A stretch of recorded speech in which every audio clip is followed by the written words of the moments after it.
Hello everyone, welcome back to FPL STAR. Today I gonna discuss about wildcard team for Game Week 35.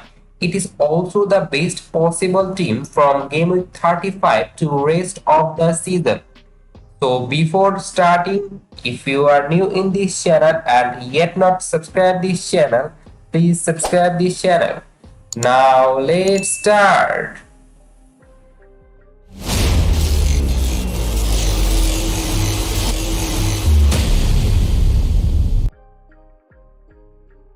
In goalkeeping option for game week 35, I think Kepa is the best because he has fixture in game week 35 against Bournemouth. It's an easy fixture, but Chelsea in attacking sense are not playing well, but defensively they are very good team, and that's why Kepa can be your goalkeeper. And if you look at Kepa's fixture in game week 36, he has Nottingham Forest home match, but after that he has double game week in 37. But I am not expecting clean sheet from this double game week. But if you look at his 35 and 36, is good and also got double game week in the 37. So that's why you can go for Kepa because he makes a lot of saves and also got bonus point. Now move on to the first defender in this team, and it's Estepinian, and recently he is playing very well. Either when Mitoma is playing in the left wing or inside, so Estepinian playing very well. He playing in the advanced third in opponent area. In both match, he provide one assist and get multiple chance of scoring or providing assists. He was little bit of unlucky in this match, but I think Estepinian you should go for if you are still have wildcard in your bank. Now move on to the second defender in this team, and it's Dalot, and I think going for Dalot is a very good differential one. He has just 6% ownership, and I prefer Dalot over Luke Shaw because Luke Shaw are playing in the center back position, and in center back position he can get bonus point, but in attacking return I don't think that Luke Shaw will get from center back position because when the spotter he is not in the box as at left back and also not very attacking now. So I think that's why you can go for Dalot. He playing in the right back position and make a lot of oval run, and that's why you can go for Dalot, and he's just 4.7 million. And if you look at Manchester United fixture from game week 35 to 38, that's good for defensive point of view, and that's why you can go for Dalot. Now move on to the third defender in this team, and it's Stones.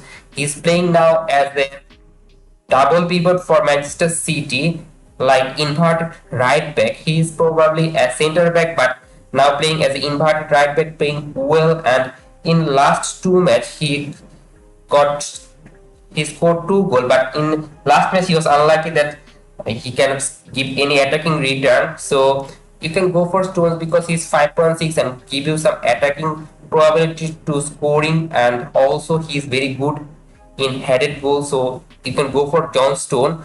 Now move on to the fast midfielder in this team, and it's Mohamed Salah, and he doesn't have any double gaming from gaming 35 to 38, but I think Salah still can be very good option because his gaming 35 fixture is Brentford home, and Salah is still on penalty in his last match against Tottenham. A lot of FPL manager thinking that he might not be penalty because he missed two of his penalty recently, but in Tottenham match he's scored from penalty, and that's why I think he will continue in penalty. So he's a very good option.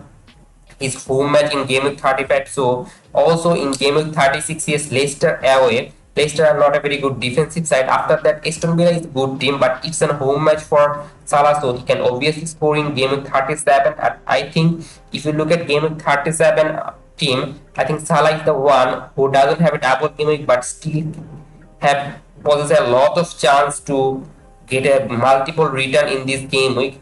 And in game week 38, Southampton away, and Liverpool are now playing for top four, so they will play their best, and Salah will be in 90 minutes because they are not in Europe now. They are knocked out from Champions League, so that's why I think you should go for Salah. Now move on to the second midfielder, and it's Bruno Fernandes. As now Casemiro is back, also Eriksen is back. Bruno Fernandes are playing in the right wing or attacking midfielding role for Manchester United. And if you look at his last match, he plays against Aston Villa in right wing position he's getting 11 point and he just scored one goal.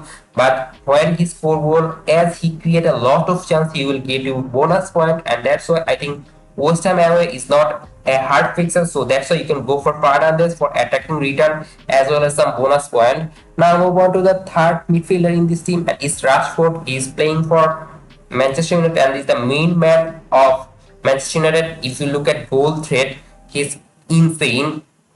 He sometimes plays as a center forward. When he plays as a center forward, he's a very good option, and also in left wing or right wing, he can either play in left wing or right wing. So he will obviously play. And as Manchester United now are out of Europa League, so that's why I think they will focus on now in Premier League a lot, and they are in the top four battle. So they will obviously play Rashford, and he's in the great form also. So you should go for Rashford.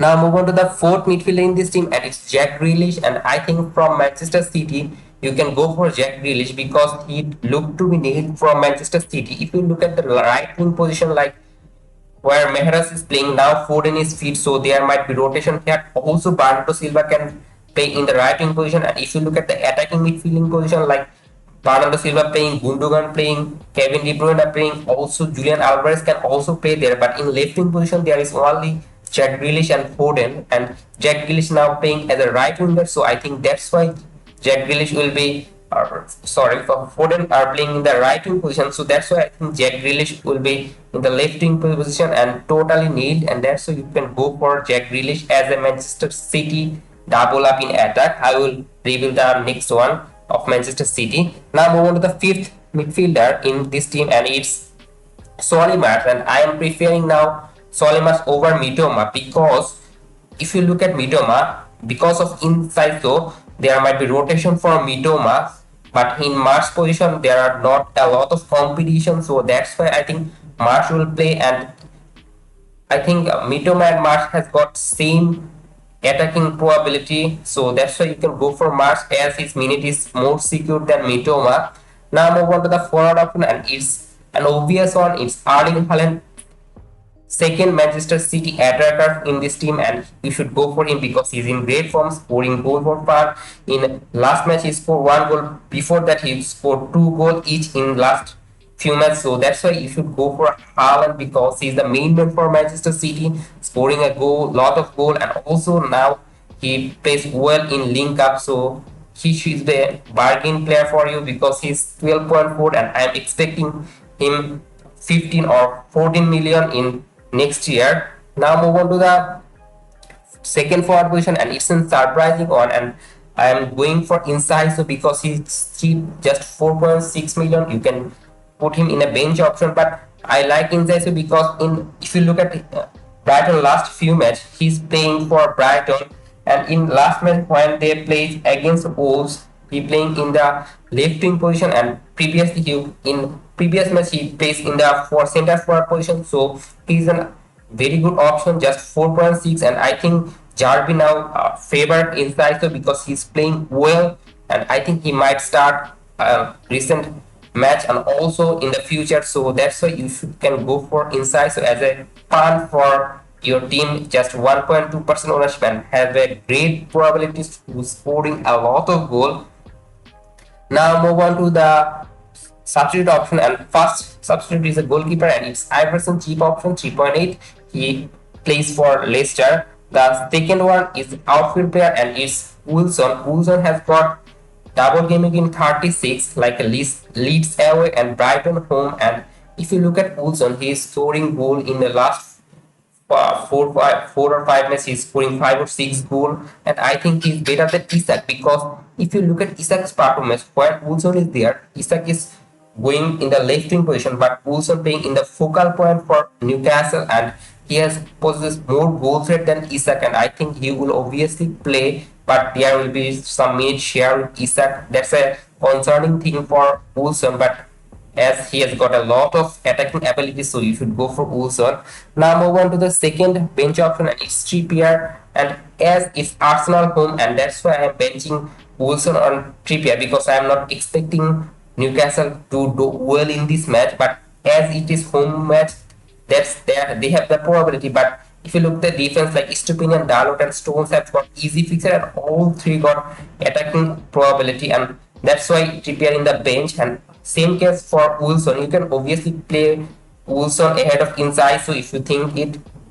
And the third outfield bench option for Game 35 Wildcard team, and it's Boatman, and he is playing for Newcastle. Just 4.5 million, has got a good headed goal possibility, and that's why he is in the team.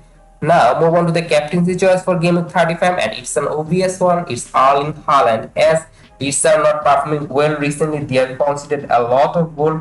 They now conceded 4 goals against Bournemouth, which is surprising. Also conceded goal a lot of time in recently, so that's why I think it's a Haaland at home against Leeds. So it's an obvious one to go for Erling Haaland captaincy, and the vice captain armband is Salah, but I'm damn sure that everyone will go for Erling Haaland.